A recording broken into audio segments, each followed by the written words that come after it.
Yeah, cool. So, sorry, mom, if you're watching this, because my shirt's a bit creased because I didn't iron it. But anywho, without further ado, let's get straight to the video. But I wanted to share I wanted to record this video quickly about spiritual knowledge and worldly knowledge. It's just an idea that came to me, and I think it's quite interesting. I'll be interested in knowing what you think of it. But so the idea is, when you mix spiritual knowledge with worldly knowledge, you become invincible. So what does this mean?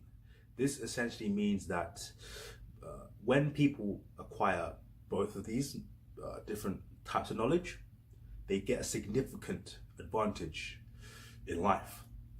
And I'd like to start out with an illustration on people who gain either one or the other.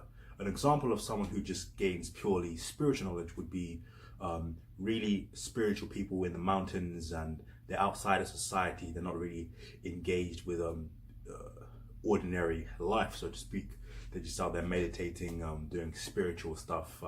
They may be religious, like very, very religious. I mean, I wouldn't even say they have to be religious, because I would also argue that there is a disconnect between spirituality and religion. But then again, that's going deeper, and it's a completely different topic that I'm not trying to discuss right now.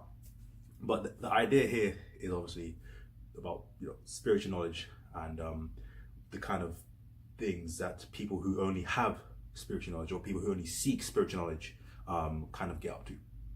And on the other side of the spectrum, there'll be people who only have or seek worldly knowledge, and that will be maybe top CEOs or really business or money oriented, success accomplishment oriented people in the world who just constantly read business books, trying to find out the next best approach to business, finding the competitive edge, just gaining monopolies and just destroying the competitors.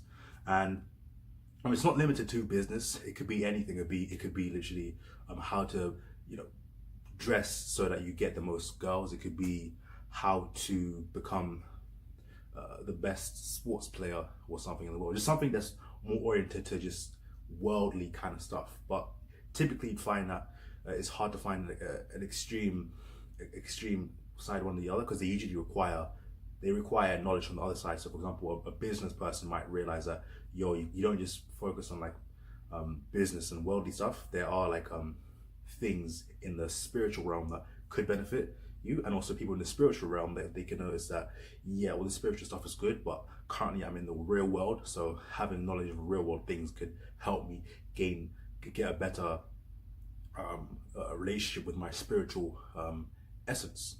But that's just like a few of the different kinds of examples of one or the other. But what I'm trying to say is that if you get a mixture of both the two, and then you get spiritual knowledge, like a very deep spiritual knowledge and a very deep worldly knowledge, you basically succeed on both realms. And I hate to use the word succeed, because that's so it's like the word success. It's something that the people in the worldly knowledge would use. The people who are focused on like success, become a success, succeed, and all that kind of stuff. And people in the spiritual realm, there really isn't a word for succeed. I wouldn't say. I would say it's more just being, and be present to the moment, meditate, be one with the nature, and all that kind of stuff. But yeah, so just mixing spiritual knowledge and worldly knowledge creates a very unique, powerful way that you can succeed spiritually. Again, I need the word succeed. All that aside, this is just a rough video. It's not really organized. I just thought I'd just record the camera, because I like recording these videos just to share my ideas. But I'll be interested in hearing about what you think of spiritual knowledge and what you think of worldly knowledge, and if you could recommend me different approaches to acquire or to improve my knowledge of both, then I greatly appreciate that. Leave a comment or message me directly. But yeah, that's pretty much all I had to record for today. But that's what I got for you today, though. Stay blessed.